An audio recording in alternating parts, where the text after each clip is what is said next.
Velkommen til Spørg Ara. Og som I nok ved, så er det her Ara, som svarer på spørgsmålet. Kan du sige hej, Ara? Nå, men her har vi det første læsespørgsmål. Her spørger Thomas om, hvordan man får børn. Kan du svare på det her? Hvad siger du?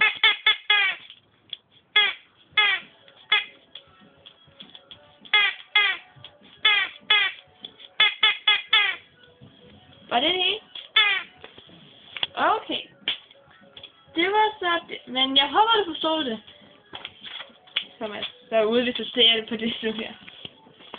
Og her har vi så et brev fra Nicoline, som skriver: Piu, piu, piu, piu. Kan du svare på det? Nå, det forstod hun så åbenbart ikke. Nicoline, hvis du sidder derude og ser, så vil jeg råde dig til at skrive et message, hvor ellers forstår Ara her ikke. Reklamer. Men nu er jeg til det. Reklamer. Spørg Ara Show.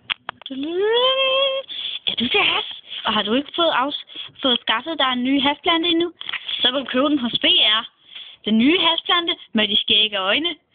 Den er lige til at sætte tænderne i. Man kan ikke klare sig uden den nye hasplante. Har du bare et så kedeligt og meget trist hår? Jeg har ingen glans, så bare med 1-2 små dråber den her, hvor du skinnende hår. Sådan. Så køb den nye standard fra Boulevard. Ara Show. Ja, og nu er vi tilbage med Ara Show. Tak fordi I gad ved hende. Nå, er du klar til at svare på nogle flere breve? Okay, det tager. Lad os se på det her. Det er åbenbart fra Bo på 10 år.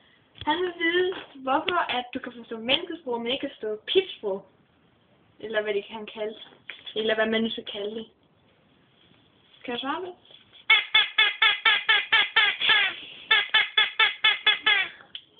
Okay, det var jo selvfølgelig en god forklaring. Men jeg håber, I kan forstå det derude. Men jeg tror, at vi skal have Ara til at lære pipsprog, så hun måske kan oversætte det til vores sprog. Men skal vi sammen nogle flere spørgsmål? Okay, så lad os finde en ny. Her er der et fra Olof. Eller sådan noget. Det er svært at læse. Eller er det Olo? Jeg ved det ikke. Men her skriver: hvorfor er du en fugl og ikke et menneske, tror jeg, der står.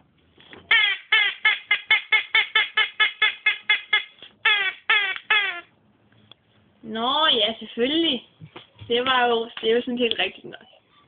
Skal vi tage et spørg mere end reklamerne? Okay, lad os gøre det.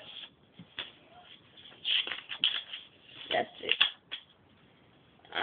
Det er fra Anna. Ja, hun skriver: kan du godt lide grøn? Okay. Men lad os hellere tage nogle reklamer nu. Ara Show. Er du bare så træt af den gamle slikskål, hvor alle bare kan gå og tage af den? Her er chancen for at gøre den rigtig bange.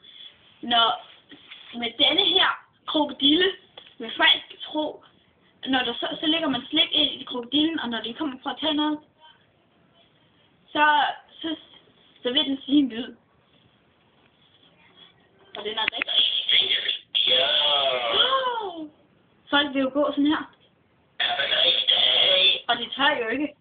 Lad os se, om den virker. Så slik igen.